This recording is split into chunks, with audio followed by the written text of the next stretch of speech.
la realidad, la felicidad no es lo que me pasa, sino como yo interpreto lo que me pasa.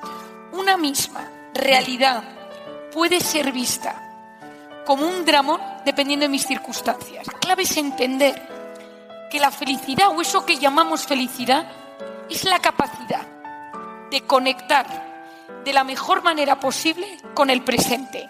Es decir, me llega algo bueno y lo disfruto, me llega algo malo y lo gestiono. Me encantaría que cuando salgáis de aquí penséis, este tema que ha dicho Mariam, que ha mencionado Lucía, quiero trabajarlo, quiero profundizar, me ha abierto los ojos, que de verdad este evento familiar, aunque seamos muchos, nos remueva el alma para poder ser mejores.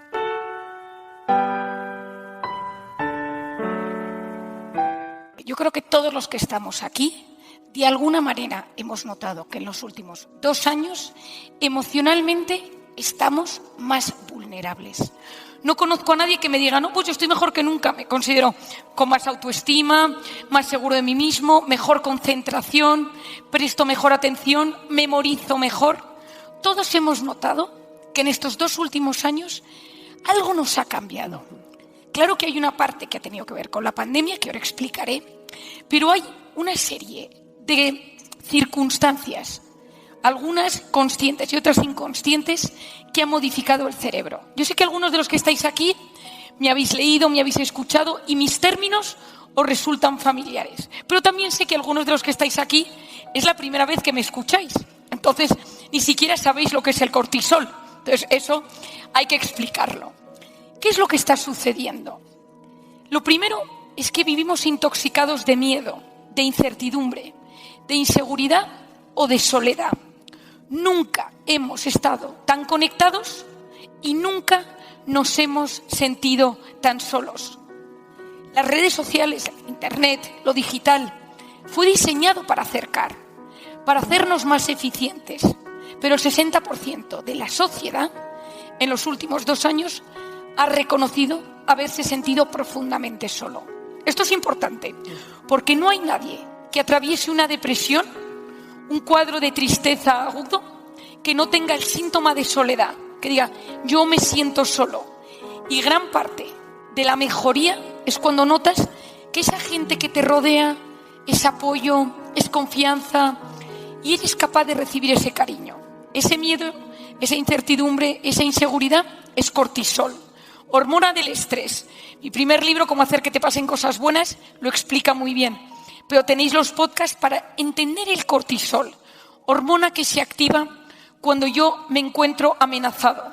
Si yo voy caminando por la calle y aparece un león, todo mi organismo se pone en marcha, en modo alerta, para que yo pueda salir corriendo o luchar.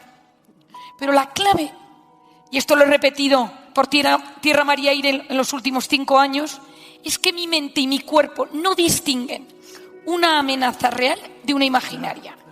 Tanto el león que va detrás de mí como la posibilidad de que aparezca un león, ese cortisol se activa. ¿Y si mi pareja me es infiel? ¿Y si me quedo sin trabajo? ¿Y si no llego a fin de mes? ¿Y si mi familia no se vuelve a hablar por este tema que ha sucedido? ¿Y si no puedo dar dinero a mis hijos para los estudios?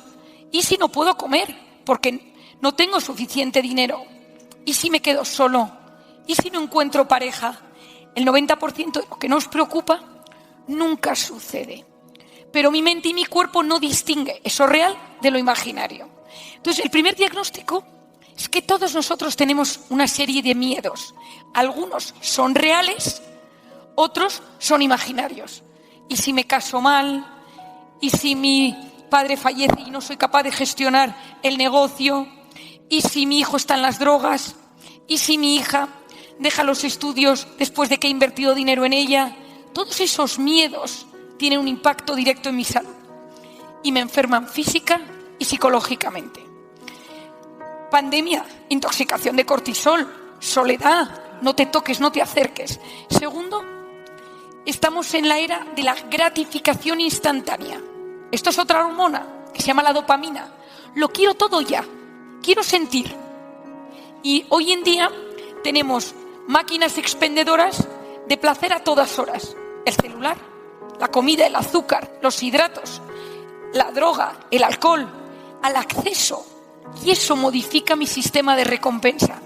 Si yo cada vez que quiero algo lo tengo, si yo cada vez que me siento triste, aburrido, ansioso, soy capaz de acceder a algo que me da dopamina y me quita ese estado de malestar, yo dejo de ser capaz de tolerar el dolor, la ansiedad y la frustración. Por lo tanto, cada vez que algo malo me pasa, y todos los días nos pasan cosas malas y buenas también, lo vivo de una forma dramática, porque no soy capaz de gestionar lo malo. Y el tercer diagnóstico es que hay una crisis profunda de la atención. Me cuesta conectar con la realidad, porque estoy todo el día estimulado con el celular. Y me meto en TikTok y en Instagram y un vídeo de YouTube todo el rato. Y esa hiperestimulación de lo digital altera, deteriora esa zona de mi cerebro que me ayuda a profundizar, a concentrarme, a prestar atención. Y cuando yo tengo esa zona anulada, solo me va lo superficial, solo me van las sensaciones. Y cuando vivo a base de sensaciones, pierdo el sentido de mi vida. Y la felicidad depende de que yo sea capaz de levantarme cada mañana y diga, mi vida tiene un sentido, tengo un propósito, ayudar a los demás. Muchos de los que estáis aquí en Jardín Guadalupano tenéis un trabajo que para mí es impresionante, que es acompañar de la forma más delicada posible a personas que han terminado su vida.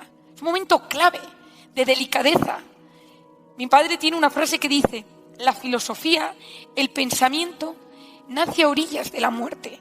Alguien se te muere y te pones a pensar. Es que si no, no piensas. Por lo tanto, estos tres diagnósticos, el miedo con el cortisol, la necesidad de sentir placer a todas horas con la dopamina y la incapacidad de pensar y de profundizar, lo que hacen es que deterioran mi cerebro, mi capacidad de disfrute. Lo que tenemos que saber es que no existe ninguna historia de nadie de los que estáis aquí, incluida Lucía y yo misma, que no tenga heridas, que no tenga batallas, que no tenga problemas de verdad. El más rico, el más guapo, el más estupendo, el que parece que todo le va bien, esa persona también está librando una batalla en algún tema de su vida. No conozco a nadie. Yo veo en mi consulta gente humilde, gente rica, gente talentosa, gente que la vida le ha ido muy mal. Y hasta la persona que de primeras dirías, esta persona es estupenda, esta persona lo tiene todo, de repente hay algo por lo que está luchando. Recuerdo hace una semana que me llamó una persona a la que yo toda la vida he admirado mucho, persona de Madrid, que la conozco, no muchísimo, pero la conozco un poco, una vida buena, tiene un buen trabajo, una familia muy bonita, persona que la he visto en varios lugares siempre bien, y por diferentes cosas la he tenido como un referente. Y llamó a mi consulta y dijo que quería hablar conmigo. Entonces, me pongo al teléfono y me dice, María, necesito hablar contigo y hablar contigo en consulta. Pensé, esta señora no le pasa nada. Es decir, es imposible que le pase nada. Entonces viene a mi consulta, se echa a llorar y me dice, María, mi hijo, sé que crees que es tan estupendo, no es hijo de mi marido. Fui infiel una vez en mi vida y no se lo he dicho nunca a nadie. Y ahora me pesa la culpa. Este hijo mío, encima, tiene ahora mismo una enfermedad y le podemos hacer un trasplante, pero hay que hacer análisis genéticos y se va a descubrir que no es hijo de mi marido y estoy metida en un lío. Digo, esta mujer que yo la tenía como el paradigma de la excelencia, ¿qué hago, Marian? ¿Cómo salgo de esto? De hecho, mi padre, que trabajamos juntos, la vio salir de mi despacho y dijo, pero si ella no tiene ningún problema, y pensé, está metido en uno de los mayores, en España decimos marrones, las mayores circunstancias, ¿no? Es una situación trágica, porque ella vivía más o menos, sabía que lo había hecho mal, pero era un tema que tenía ella en una esquina de su corazón, y ahora esto se iba a destapar. Y me dice ella, Marian, nunca te fíes de las apariencias. Y digo, no, sí, yo ya lo sé, pero una cosa es eso, y otra cosa es que me cuentes algo que realmente, yo cometí un gran error en un momento de mi matrimonio. Con esto os quiero decir que todos los que estáis aquí, si yo os pidiera que sacarais una hoja y me apuntarais 10 temas que os preocupan, el dinero, la salud, la relación de pareja, la no relación de pareja, relación con compañeros de trabajo, saldrían muchísimas cosas. Luego os pediría que de 0 a 10 me pusierais la intensidad del sufrimiento que eso os genera. 10 top, yo siempre pongo de 7 a 10, porque si está apuntado en el papel es que es un mínimo de 7. Y luego os diría una frase. El 90% de lo que me has apuntado no te va a suceder. Y hay una frase importantísima en todo esto, Lucía, y es que la realidad, la felicidad no es lo que me pasa, sino como yo interpreto lo que me pasa. Una misma realidad puede ser vista como un dramón dependiendo de mis circunstancias. Si yo llego un día a mi casa y me han subido el sueldo, me han dado la enhorabuena, y llego a mi casa y mi hijo ha reprobado las materias, digo, bueno, no pasa nada porque ya luego las sacará. No le das tanta importancia, lo relativizas porque vienes de una circunstancia favorable. Si llegas de la empresa, si te llaman para decirte que ha habido un gran problema, que has invertido un dinero en negocio de tu cuñado y ese dinero tu cuñado te lo ha perdido, llegas a casa, tu hijo ha reprobado las materias, ojo con la salud de tu hijo y ojo con la reacción con tu hijo. Yo cuento muchas veces una anécdota, pasó hace unos años, yo soy bastante consciente de mis limitaciones, que las tengo. Guillermo ha dicho cosas buenas, pero soy una persona extremadamente sensible y me llevo las cosas siempre en el corazón. Me acuerdo de todo, lo llevo en el corazón, no me olvido. Y entonces tengo 4 niños y soy la típica madre que intento estar involucrada dentro de lo que se puede en el colegio, quién es la profesora o el profesor. Y un día estaba yo impartiendo, año 2018, diciembre del 2018, acababa de salir mi primer libro, Cómo hacer que te pasen cosas buenas. Y estaba yo ese día no había ido a la consulta porque había un congreso de dermatología y yo impartía una sesión. Y de ahí salía corriendo y me iba a la función de Navidad del colegio de mi hijo mayor.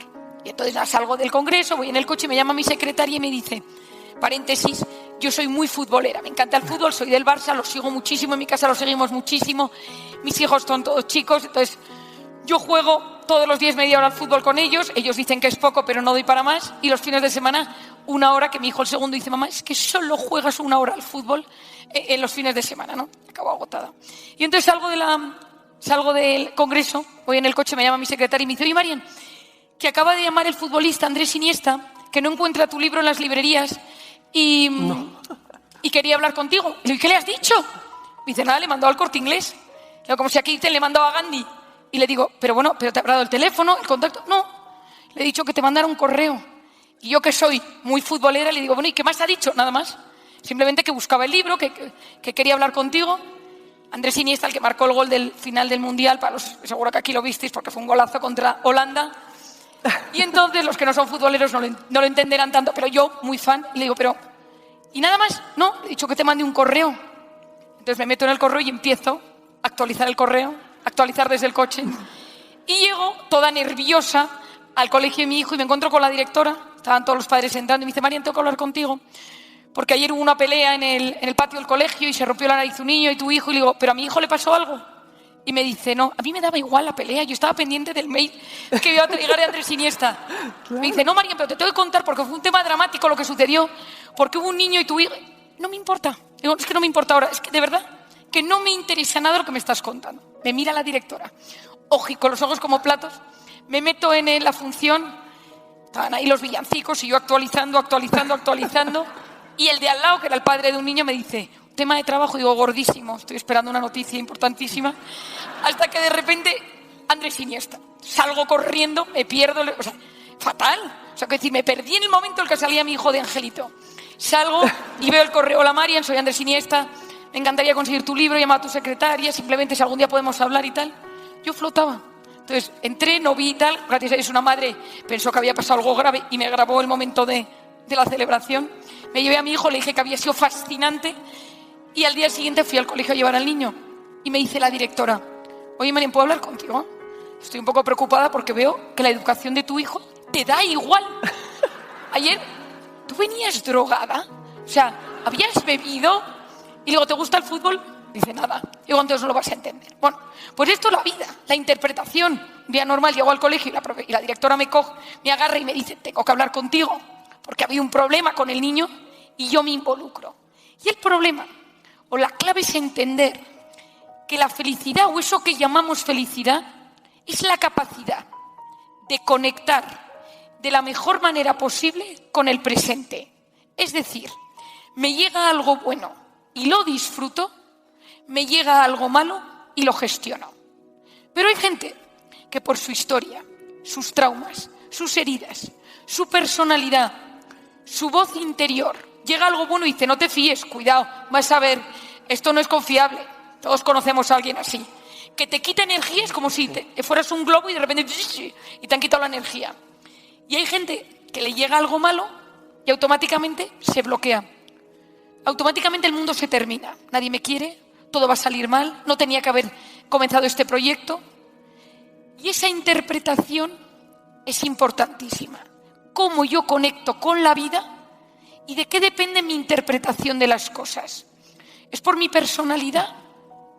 ¿Es por mis circunstancias? ¿Es por mis heridas? ¿Es porque tengo miedo? No olvidemos que el miedo es un látigo que palpita en nuestro interior y nos quita la paz. Y todos tenemos miedos. Claro. Yo con el tema de la culpa, te diría que yo no conozco a ninguna mujer que trabaje y que tenga vida familiar, que cuide de su madre, de su padre, de su marido, esposo, pareja, de sus hijos, que no sienta culpabilidad en algún momento de la semana. No conozco a nadie. O sea, si hay alguien que luego venga a saludarme, me interesará muchísimo conocer y hacerle un análisis genético. Porque no conozco a ninguna mujer que de repente diga, este niño mío. Yo ayer, a mi hijo en las pruebas de fútbol, a ver si le eligen para el equipo de la federación de su colegio, una cosa. Pero en mi casa lo estamos viviendo como si estuvieran las pruebas del Barça, o sea, una cosa. Y entonces yo sabía que las pruebas eran ayer, escribí a ver qué tal habían ido y tal y cual, y de repente me llega un mensaje que dice, nos hemos olvidado al final de las pruebas, se ha vuelto del colegio, no ha ido a las pruebas. Y yo desde aquí digo, es que no puede ser, todo el mundo habla de las pruebas y se han olvidado ir a las pruebas. Digo, pero lo dejé escrito, tal, mi suegra que se ha venido a cuidar a los niños, digo, ¿cómo que soy solo? Pero no lo entendía yo. Entonces, una cosa dentro y me dice, si no estuvieras en México, habría ido a la prueba. Ya lo hemos gestionado, tenemos mañana la repesca de la prueba, ¿no? Todo gestionado desde México, porque esto es urgente, claro, para una familia, esto es clave, el equipo de fútbol. Pero todos nosotros, todas nosotras, cuando tenemos a nuestro cargo el cuidado de alguien a quien queremos, nunca desconectamos de ese cuidado. Si nuestra hija está sufriendo, no le va bien en el colegio, nuestro hijo lo está pasando mal, tiene una novia que no le conviene o algo que no el trabajo que ha empezado no acaba de gustar, un padre que está enfermo y que vive en nuestra casa y que está a nuestro cuidado. Las mujeres, nuestro cerebro, funciona de una manera muy interesante, hay que saberlo, hemisferio derecho e izquierdo y fibras del cuerpo calloso en medio.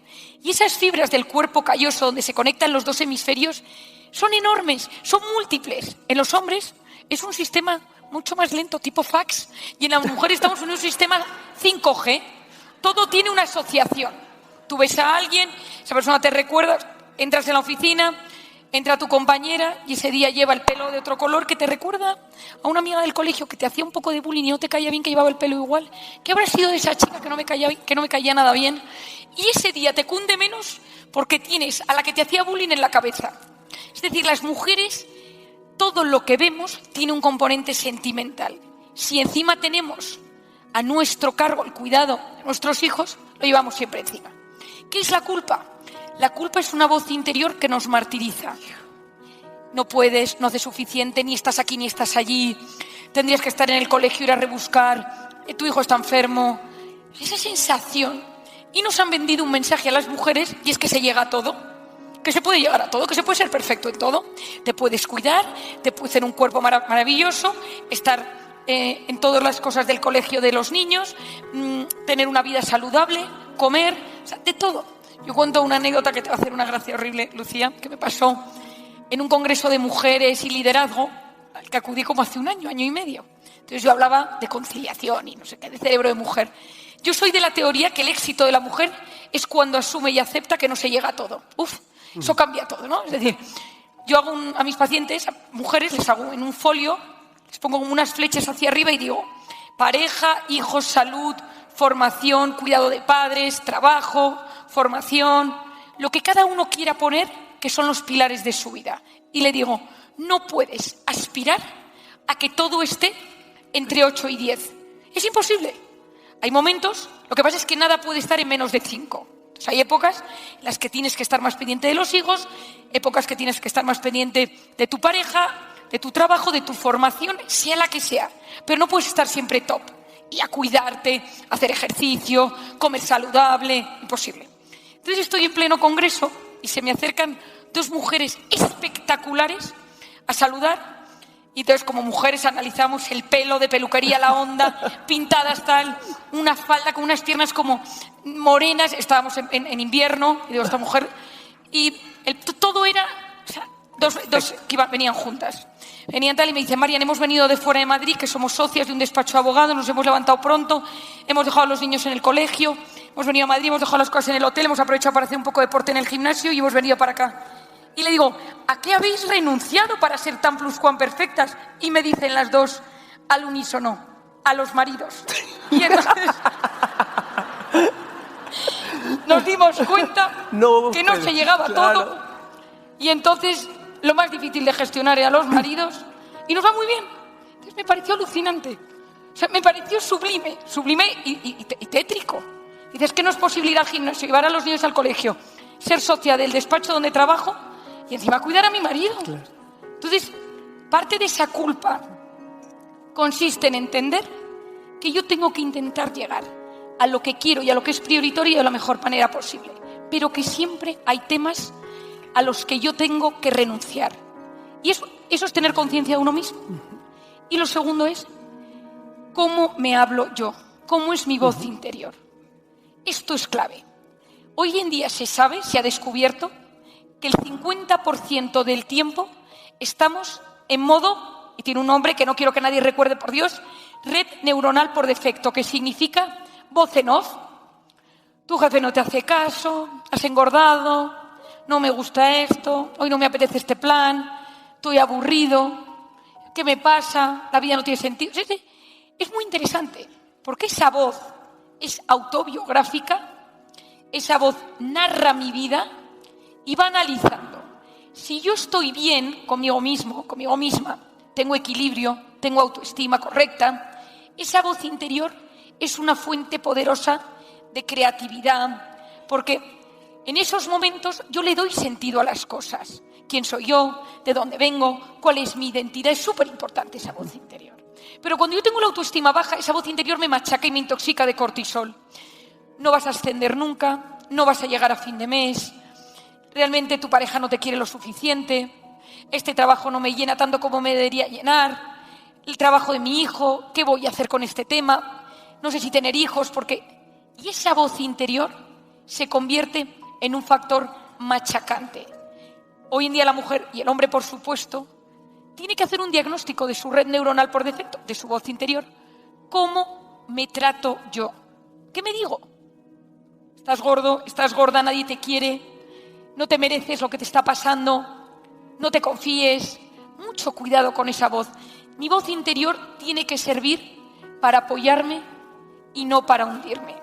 Esa voz interior tiene que estar aliada con mi propósito de vida. Y cuando esa voz es machacante en negativo, cuando esa voz no me para de hacer daño, tengo que ver de dónde viene, cuál es la herida, intentar desarticularla, convertirme en dueño de mi voz interior y, si no soy capaz, pedir ayuda, porque puede incluso modificar mi salud. Claro, y creo que es momento, Marian, de enfocarnos un poquito, además de personal, a pues lo que acabas de sacar, ¿no? En tu nuevo libro que dice Encuentra tu persona vitamina, ¿no? En la familia, en la pareja, los amigos, el trabajo. Me encantaría que nos dijeras qué es para ti, porque yo creo que el término vitamina es tuyo. ¿Qué es para ti una persona vitamina? ¿En qué consiste? Pues mira, Lucía, hace 12 años creo que fue, 12, yo creo, estaba yo en Guadalajara, aquí en México, impartiendo una sesión en la Universidad Panamericana a mujeres sobre temas de liderazgo, conciliación, y hubo muchas preguntas. ¿Cuál fue mi sorpresa? Cuando muchas de las preguntas eran, ¿qué hacer cuando trabajo con alguien tóxico? ¿Qué hacer si mi pareja es tóxica? ¿Qué hacer si mi suegro es tóxico? ¿Qué hacer si todo era toxicidad? Hay una cosa que es súper importante que sepáis, y es que mi organismo, mi sistema inmune, escucha cómo yo hablo y me hablo. Os repito esto porque es clave. Hay estudios de imagen en los cuales se ha visto que una persona que empieza, no puedes, no lo vas a conseguir, o que habla enfadado con la gente, con ese tono de tensión, diciendo palabras feas, criticándolo todo. Ese sistema inmune, las defensas de mi cuerpo, se alteran. Una persona que se trata mal y que habla mal tiene más propensión a enfermarse. Y yo dije, oye, ya, dejemos de hablar de cosas malas. O sea, ya está bien. Guillermo me lo decía cuando me presentaba. Yo soy una persona que soy súper optimista. O sea, yo le doy sentido de humor a todo teniendo en cuenta que yo me dedico al drama. O sea, es decir, yo me paso todo el día en la consulta escuchando drama, entonces llega un momento que tengo sentido del humor o me hundo. O sea, hay veces en consulta que digo, a veces, o sea, tengo que darle un giro a la vida. Porque yo veo el mayor sufrimiento humano horas y horas todas las semanas. Entonces, esto es clave, que lo entendamos. O sea, es decir, que todos nosotros entendamos que esto sucede, ese optimismo. Cuando una persona sufre tanto, cuando una persona tiene esas heridas, cuando una persona no se habla bien, esa sangre, ese sistema inmune lo oye. Entonces yo dije, tenemos que empezar a hablar de las cosas buenas. Tenemos que dedicar más tiempo a hablar de cosas que nos hacen bien. Yo muchas veces, hoy venía en el avión con mi editor, venía agotada porque me acosté a las 12:30 y me he levantado a las 5, pero luego el tráfico de México, que es maravilloso, pues hemos tardado un poco en llegar. Es un factor de cortisol, el tráfico, quiero decir. Es un tema que si yo tuviera un cortisómetro para medir el cortisol, yo creo que la gente que va conduciendo se rompería el medidor. Pero el caso es que iba hablando con mi editor de los libros y dentro del agotamiento que yo tenía, digo, hablemos de cosas buenas que nos han sucedido este año, ¿no? Entonces hemos empezado a contar anécdotas porque eso eleva el ánimo. Y mientras yo estaba en esa conferencia dije, hay que ser personas vitamina. Estas cosas que a veces a uno le surgen. Y entonces pensé, ay, me gusta. Esto hace 10 años. Empecé, persona vitamina, ¿no? ¿Qué es una persona vitamina? Para eso hay que definir persona tóxica. Persona tóxica es, odio el término, persona que me intoxica de cortisol. Todos tenemos a alguien que solo con pensar en esa persona nos sube el cortisol. Y de repente ya todo el mundo ha visualizado el suyo. No quiero ningún pico de cortisol ahora, es una visualización rápida. ¡Ras! Ya ha pasado. Tenemos que volver a la bajada de cortisol. Y esa persona tiene la capacidad de que te manda un mensaje en el móvil, ves su nombre, ya está, ya te ha escrito. Da igual lo que ponga, ya te ha escrito. Comida familiar, el cuñado, la suegra, la mía es estupenda, con sus cosas, pero es estupenda. Y de repente aparece esa... Da igual con la cara que venga, da igual la actitud con la que venga, pero tu cabeza ya dice, vas a ver tú hoy, otra vez con este... Da igual, te has subido el cortisol. Hay gente que tiene la capacidad de enfermarnos. Y tenemos que identificar quiénes son. Cuando uno sabe quiénes son, luego veremos qué hacemos con ellos. Existen los tóxicos universales, que son aquellas personas pobres, pues, que intoxican de cortisol a la gente, porque ellos tienen un drama en su alma, en su mente, y necesitan descargarlo con cada persona con la que se cruzan y por lo tanto de repente notas que hay una energía horrorosa cuando estás cerca de esa persona y esa persona necesita ayuda, de la mía. Y luego están los tóxicos individuales, que es esa persona que hay gente que le cae bien pero que tú no lo puedes soportar, es una cosa tuya. A mí me pasó hace unos años una paciente que vino a mi consulta, pasaba toda la consulta pero los primeros 15-20 minutos metiéndose conmigo. Te veo tan más vieja, te veo más fea, Marian. ¿No has dormido esta noche? Qué pena que no te cuides tu hermana. Tu hermana es guapísima, pero tú, es una pena. Porque eres mona tú. ¿Qué crema te pones por las mañanas? Entonces yo siempre le decía, he pasado la noche en urgencias porque he tenido un hijo con bronquiolitis, que era mentira. Pero, entonces, cuando esta paciente venía a mi consulta, yo me ponía, supongo que en México existirá, las ampollas flash que me pongo para las bodas, que te ponen como cara guapa. Entonces yo me ponía la ampolla flash para ver a esta mujer. Y entonces, aún así, Marian, este corte de pelo no te favorece. Entonces yo el día que veía a esta paciente, yo sabía todo el día ya cruzada, entraba tal, y un día viene a mi consulta y me dice, Marian, ha sido mi cumpleaños y me han regalado mis amigos un viaje, me han hecho una fiesta, me han hecho no sé qué. Digo, está claro que el problema lo tengo yo. Todo el mundo la quiere, esta señora, menos yo. O sea, estaba en lo que yo llamo mi blacklist, que es gente que me trata regulín. Bueno, pues hay que identificar a las personas que nos intoxican de cortisol. Pero a ver, Marian, ¿qué pasa si esa persona es alguien muy cercana a ti? O sea, es alguien...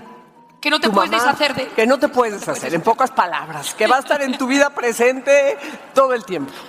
Bueno, pues cuando lo has identificado, y te has dado cuenta que no es un tóxico universal, porque es un tóxico universal hay que buscar a la persona más cercana a ella que le quiera y que le diga, hoy últimamente te noto. O sea, hay que, con alguien con muchísima mano izquierda, llevarla a la puerta de un psicólogo, o a la puerta de un psicólogo, y eso hay que hacerlo con mucha gracia.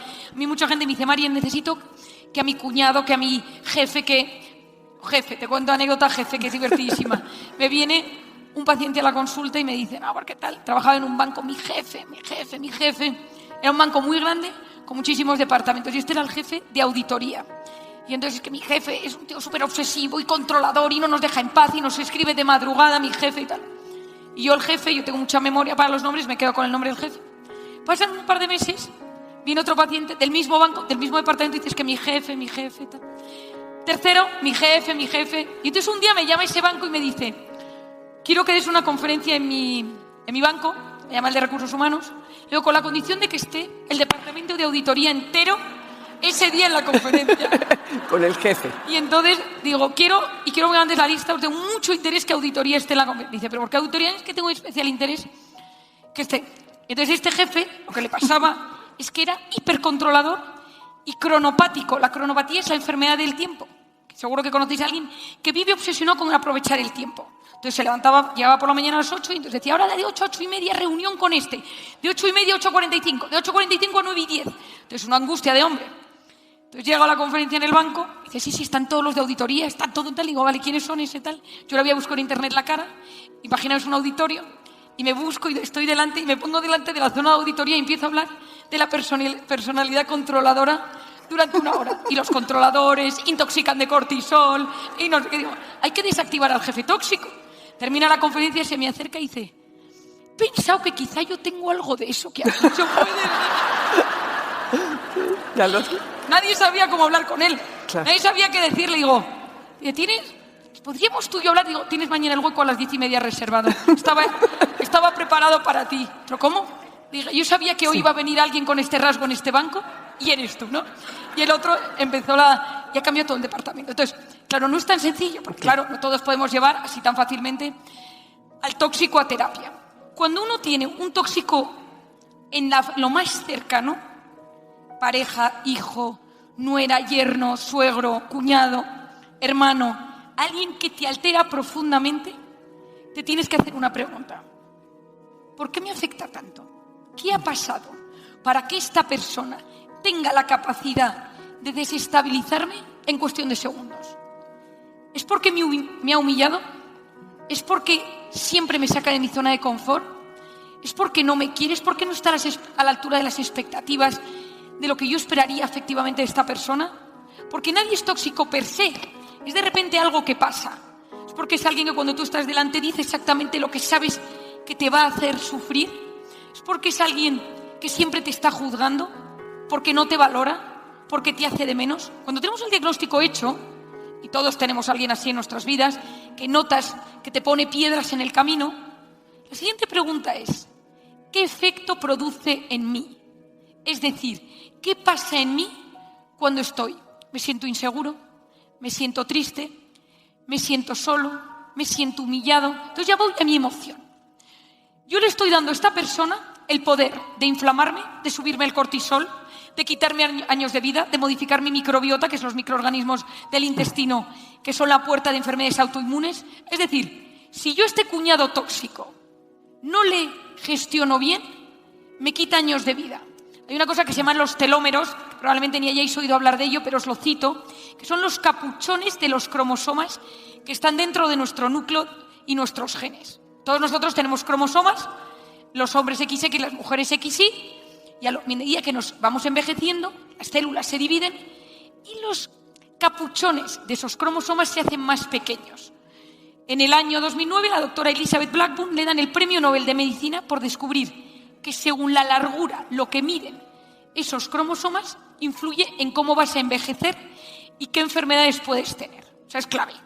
Y la telomerasa, y ella descubre que hay una enzima, una sustancia que puede reparar el telómero y hacértelo más largo.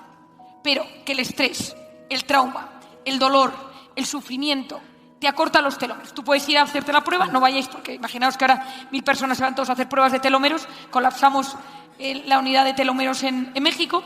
Pues tú vas, te pides los telómeros y te dicen, usted tiene 45 años, pero de telómeros tiene 63. Fatal porque te estás envejeciendo. Bueno, pues ese cuñado tóxico al que no gestionas bien te está acortando tus telómeros. Entonces tú cuando ves a tu cuñado, la primera frase que tienes que decir es, a tu interior es, no me vas a acortar los telómeros hoy. Yo no voy a permitir que tú me acortes el telómero. Y yo hablo del impermeable psicológico. Te pones un impermeable psicológico en el que tú haces que eso que llega te resbala. Te preparas interiormente, sabes que tú vas a proteger tus cromosomas y tus telómeros, llegas y eso que va llegando dices, no, es que yo no puedo permitir el lujo de envejecer un año más mis telómeros por culpa de mi cuñado. Es que no puede ser. Y entonces te conviertes en dueño de tus relaciones. En vez de ser esclavo y ser sufridor de todas esas personas que te han de sufrir, y todos tenemos la expareja, el padre de tus hijos que se fue con otra, que solo con pensar en él, pues te sube el cortisol y te acorta un año de vida por el telómero. No lo podemos permitir. Entonces eso es identificarlo. Y llego a Persona Vitamina. Persona Vitamina, esto es súper, me encanta Persona Vitamina, ¿no? Un tema que me chifla. Y os hablo de otra sustancia, ¿no? Quiero que hoy os quedéis con cortisol y con oxitocina, clave. Oxitocina es la hormona del parto. Seguro que todas las que estáis aquí que hayáis tenido bebés, o te pusieron oxitocina para las contracciones, o simplemente tú liberaste oxitocina. Parto y lactancia. Hasta ahí quedaban mis conocimientos cuando estudié medicina. Pero a mí me encanta estudiar todas las hormonas y su relación con el comportamiento. Había nacido mi tercer hijo, estaba yo de baja maternal, en plena lactancia, y me llaman del hospital y me dice que están lanzando un fármaco nuevo y van a hacer una presentación en un hotel en el centro de Madrid. Yo tengo un coche viejo, pero funciona muy bien, pero tiene muchos años, de marchas, con pestillo, que está destartalado, pero me cuesta muchísimo cambiarlo. Un día Guillermo me vio con el coche, me acuerdo, por Madrid, me dijo, este coche, digo, es el que mejor funciona, es mi amigo fiel, ¿no? Pero es un coche viejo que habría que pasarlo por chapa y pintura. Pero el caso es que me subo al coche, me voy al hotel, centro de Madrid, parking mortal, planta -3, parking oscuro, terrible. Parco mi coche entre dos cochazos, salgo, voy al hotel, estoy escuchando, y la persona que estaba cuidando de mi bebé me manda un mensaje y me dice, Marian se ha despertado y tiene hambre. Entonces, automáticamente salgo corriendo, bajo el ascensor, pago el parking. Cuando estoy llegando a mi coche veo que hay dos tipos con muy mala pinta que me empiezan a mirar y yo noto que me empieza a subir el cortisol, porque yo me conozco y digo, ay Dios mío. Y uno de los dos me grita y me dice, dame las llaves del coche. Y entonces le digo, no, si mi coche es el viejo, casi no funciona, está para el desguace, de verdad que no vale la pena. Dame las llaves del coche, dame el móvil, tal. No. Me subo al coche, bajo el pestillo. Seguro que no se dice pestillo en México. ¿Cómo se dice lo que se baja en el...? Pasador. Pasador. Yo seguro que no se dice pestillo. Bajo el pasador, arranco y en la ventana el tipo me empieza a gritar y me da un ataque de ansiedad. Yo nunca había tenido un ataque de ansiedad en mi vida, pero sé lo que es un ataque de ansiedad. Bueno, me dedico a ello. Sabía que no era un infarto, se me empieza a dormir el brazo, noto aquí una cosa, voy a respirar, arranco, se me cala el coche, salgo, el tío me sigue gritando y agarro la calle y me voy hacia mi casa 15 minutos, llamo a mi marido, le digo, no podía hablar, una angustia, yo nunca había vivido una sensación igual. Subo en ascensor a mi casa y oía ya al bebé llorar, lo agarro en brazos, me subo, lo pongo a comer y en ese momento entra mi marido y me dice, ¿qué ha pasado? Y yo, súper calmada, le empiezo a decir, pues mira, me han intentado robar el coche, pero le digo, mira, espera un momento, que yo te estoy hablando con una calma imposible. Esto no es normal. No es normal que yo te esté hablando de forma tan tranquila, estando aquí. Esto acaba de pasar hace 20 minutos y el pico de cortisol tarda 6 horas en bajar. Esto es lo malo de saber las cosas. Digo, entonces yo tendría que estar angustiadísima y me dice, bueno, pues no sé, ¿será qué? Digo, no he subido corriendo las escaleras, no he respirado, no me he tomado nada, una infusión. Empiezo a pensar y digo, la lactancia. Me meto en internet y busco oxitocina y cortisol. Y digo, y veo, cuando tú estimulas la oxitocina, bajas el cortisol. Y digo, ay Dios mío, hay que ponerse a estimular la oxitocina, hay que buscar maneras de estimular la oxitocina. Pero yo solo conocía una, que era lactar. Y claro, no nos podemos poner a lactar todos. Y entonces me puse a investigar. Imaginaos Marian Rojas diciendo que hay que ponerse a lactar, que el mundo se termina, ¿no? Y entonces digo, ¿qué hay que hacer? Y en ese momento empecé a descubrir esto. La oxitocina es la hormona de la confianza. de la empatía. Te veo y no te juzgo, te trato bien, te transmito paz cuando tú estás en guerra. Estás triste, estás angustiado, tienes un mal día. Yo a veces le pregunto a mis amigos, ¿hay nubes? Hay nubes. Entonces, aportas oxitocina. En ese momento donde tú tratas con cariño a la gente que quieres, les hablas desde el corazón, pasan cosas bioquímicas. Una persona que tiene miedo, si de repente se siente querida por alguien que le dice, le abraza, abrazos de 8 segundos, claves, y esa persona de repente se siente querida de verdad, algo maravilloso sucede en su interior. Empieza a liberar oxitocina y alargamos telómeros. Es que volvemos a los telómeros. El telómero que me ha cortado mi cuñado. Y soy capaz de alargarlo. Cuando yo me convierto en esa persona vitamina. Todas las personas vitaminas son liberadoras de oxitocina. Pero ¿cómo ser una persona vitamina, Marian, sin fingir, sin dejar de ser tú, sin querer, ahora sí que aparentar o querer quedar bien con los demás? ¿Me explico? O sea, que realmente seas tú, pero transmitas esto. Porque tenemos momentos de tristeza, momentos de enojo, momentos en que no estás a tu 100. Porque el vitamina pareciera que todo el tiempo tienes que estar bien. No, yo no creo en esa gente que está siempre bien. Me impresiona muchísimo porque todo el mundo tenemos cosas. 2 ideas. La primera es que para estar bien con alguien, lo primero y más importante es estar bien con uno mismo.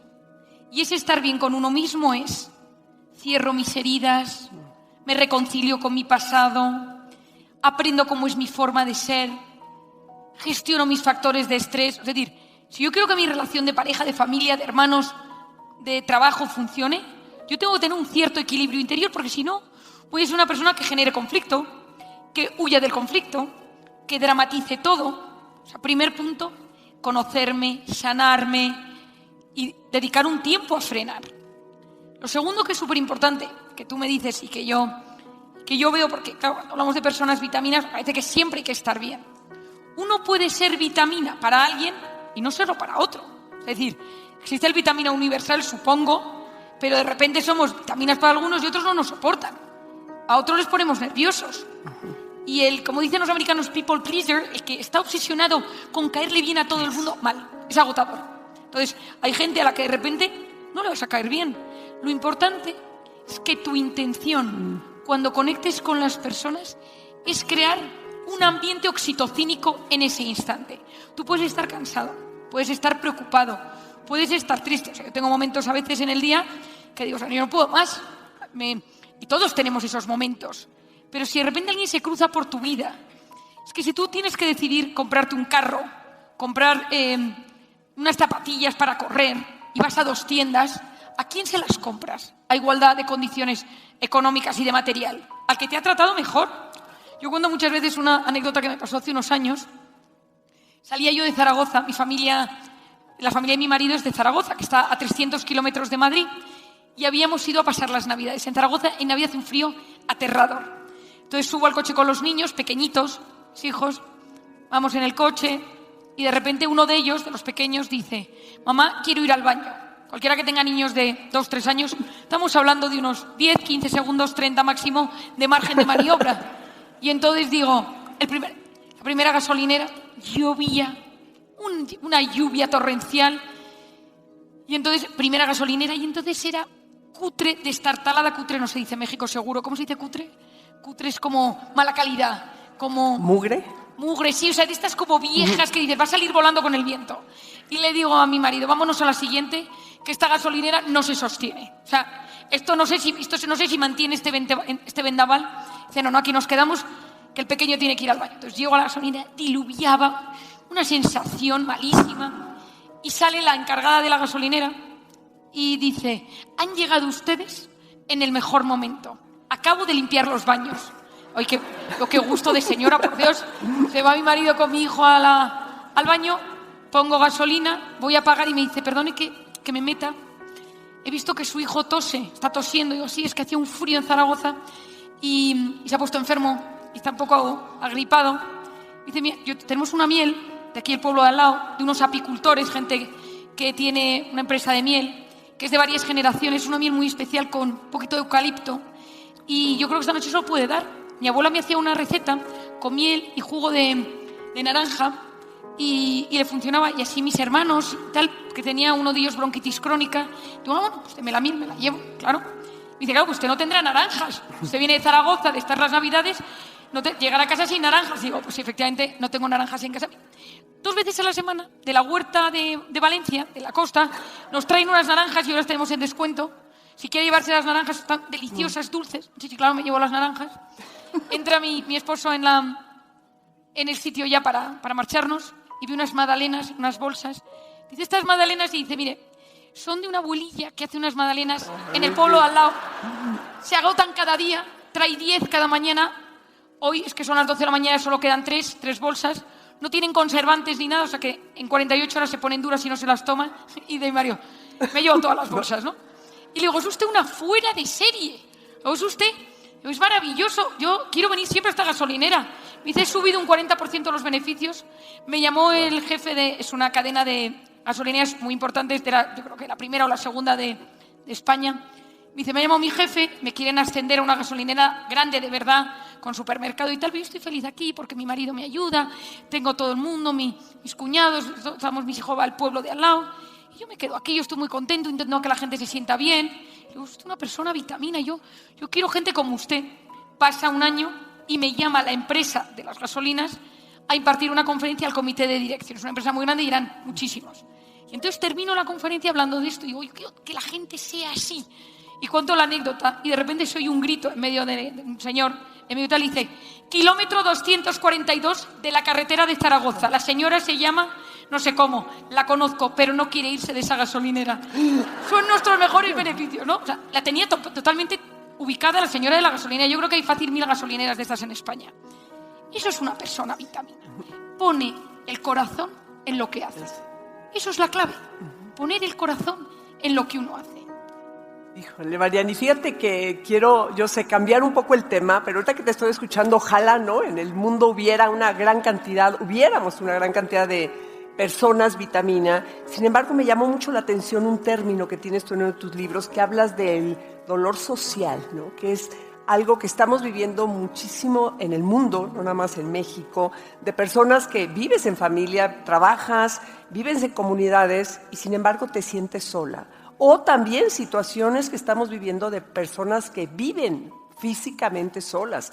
En Inglaterra hace pocos años crearon una Secretaría de la Soledad para atender a hombres y mujeres que vivían en la soledad.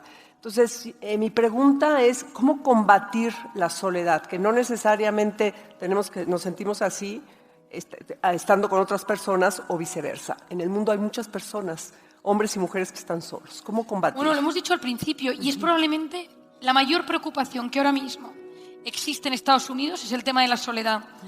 El año de la pandemia salió publicado un libro que se denomina Juntos, de lo que se denomina el médico general de Estados Unidos, como si fuera el ministro de Sanidad, pero no es ministro de Sanidad, es como el que asesora al presidente de gobierno en temas de salud.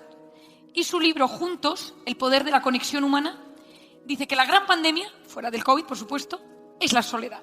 Y da unos datos escalofriantes. Os cuento una anécdota que a mí me encanta. Hace casi 100 años, la Universidad de Harvard decidió comenzar un estudio sobre cómo envejecer bien, saludablemente. Se tomó a alumnos de Harvard y se les empezó a hacer estudios.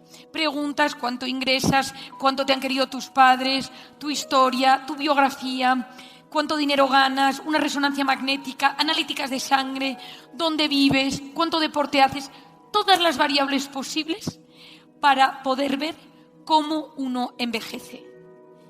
Después de estudios han ido añadiéndose, ha habido 4 directores, ha habido presidentes de gobierno que han sido parte del estudio, es decir, es un estudio importantísimo, hay estudios alucinantes y hay libros sobre este tema. El resultado fue, la soledad mata y lo que más nos ayuda a ser felices y envejecer bien en esta vida es sentirnos queridos. Una persona es más fuerte, no cuando es fuerte, sino cuando se siente querida. Eso transforma mi organismo, transforma mi mente, transforma mi corazón, transforma mi sistema inmune. Hoy en día sabemos que hay un porcentaje altísimo de la población que se siente sola. Antes se pensaba que la soledad era cosa de mayores. Te quedas viudo, te vas a vivir a un pueblo, nadie te acompaña, tus amigos van falleciendo. Pero hoy en día la verdadera soledad está en la gente joven.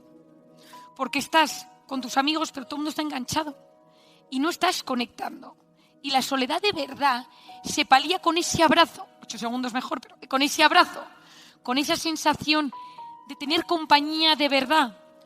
Claro que las pantallas nos ayudan a tener contacto con las personas que están lejos y a las que queremos con locura, pero hay personas que necesitamos tenerlas cerca y necesitamos poder decir me siento solo. Estados Unidos, Nueva Zelanda, Inglaterra, muchos países han creado ministerios de la soledad con políticas para paliar este sentimiento de soledad. ¿Qué recomiendo yo? Lo primero de todo, yo cuando un paciente viene a mi consulta le digo, háblame de tu círculo de amigos o de confianza más cercano. Esas personas con las que tú te reparas, con las que tú de repente notas que dices, este amigo, esta persona con la que de repente me voy a cenar un jueves, algo delicioso, y el mundo es un lugar mejor, porque existen esas cenas los jueves. Esa persona con la que te vas a ver un partido de fútbol, vas a un concierto, escuchas música, te vas a pescar, da igual. Puede ser un amigo, un compañero, un sobrino, tu pareja, pero no tenerlo genera un enorme vacío. Yo en consulta muchas veces pongo en contacto gente. De hecho, parte de mi tema es que yo tengo solteros y solteras en la consulta, gente que está sola, tengo una lista, un Excel, y voy juntando. Entonces los pongo en la salita de espera de mi consulta y entonces le digo, ¿estás citado a tal hora? ¿Estás citado a esta hora? La semana pasada vino una paciente mía con su hermana que la acompañó y hablé 10 minutos con la hermana y dije, ay, Dios mío, pega muchísimo con el paciente que viene mañana. Y le dije, quiero que vengas mañana a las 3 de la tarde, que te quiero dar un libro y tal. Te voy a presentar a alguien que creo que te puede interesar para una cosa del negocio que está montando. Bueno, entonces a las 3 de la tarde había preparado tal, en esa zona de mi despacho. Les siento a los dos y te quiero presentar porque ella sabe mucho de este tema. O sea, dos personas que no tienen nada que ver a nivel profesional, pero yo hice ahí una asociación imposible y les dije, si preferís, iros abajo a tomar algo, Starbucks, que tengo un Starbucks debajo de la consulta, y la encargada es mi compinche. Entonces, sabe que cuando le aviso les tiene que poner una mesa, les deja tal, está todo. No, claro, no podemos dejar los detalles al azar si queremos que funcione, ¿no? Y yo intento, cuando alguien me dice estoy solo, llamo al teléfono de mi hermana, que también psicóloga, trabaja conmigo, y mi padre, le digo, estas llamadas que hacemos entre nosotros, y digo, papá, tengo un soltero de 45 años que le gusta muchísimo los animales y deportista. ¿Tienes alguien como amigo, como pareja, que me puedas dar su contacto para que se conozcan? Entonces mi padre me dice, espera que saco mi listilla, ¿no? Estamos todos con las listas. Y me dice, sí, tengo a fulanito, a fulanita, tal, no sé qué, y les ponemos en contacto. Cuando de repente notas que haces clic con alguien, es que el mundo cambia. ¿Cómo es esa sensación? Entonces, que luchemos contra esa soledad. Que esa soledad a veces hay una soledad buena, que es la buscada para yo crecer y repararme, pero hay una soledad muy dañina, que es esa soledad que no es buscada, y que hay que hacer todo lo posible y acercarme a alguien y decirle, ayúdame en esto. O sea, de repente llega el viernes, el sábado y no tengo nada que hacer. Eso es un vértigo. Ahora que estás hablando de otros países, en México tenemos todavía, ¿verdad?, un gran valor por lo que es la familia. Aquí hay muchísimos papás, mamás. ¿Cómo transmitir todo esto que nos estás haciendo reflexionar, Marian, a nuestros hijos? ¿Sí? Sobre todo a las que tengan hijos pequeños, para que crezcan, ¿no?, con esa seguridad. Bueno, para mí la familia es el valor más seguro que existe, porque son los incondicionales. Es decir, es cierto que con ellos son los que más te peleas, los que más les dices, la mayor causa de dolor y sufrimiento vienen por los que más queremos, pero al final hay algo intrínseco, genético, fisiológico, emocional y espiritual muy fuerte. Y México, por ejemplo, es un país muy familiar. En España pasa lo mismo. En España, con 35 años no te has ido de casa. O sea, a mí me sorprende en Estados Unidos cuando ves las series, las películas, la gente se va a los 18 años y de repente aparece a los 35 a presentar el día de Thanksgiving a la novia. O sea, en España aquí, ¿no? Los martes vas a comer, los jueves vas a tal. O sea, hay una sensación. Y mientras hay familia hay esperanza. Mientras hay gente que te quiere de esa manera, donde siempre tienes un lugar donde acudir, tú tienes la esperanza de que no te vas a sentir solo.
It's raining, it's dripping.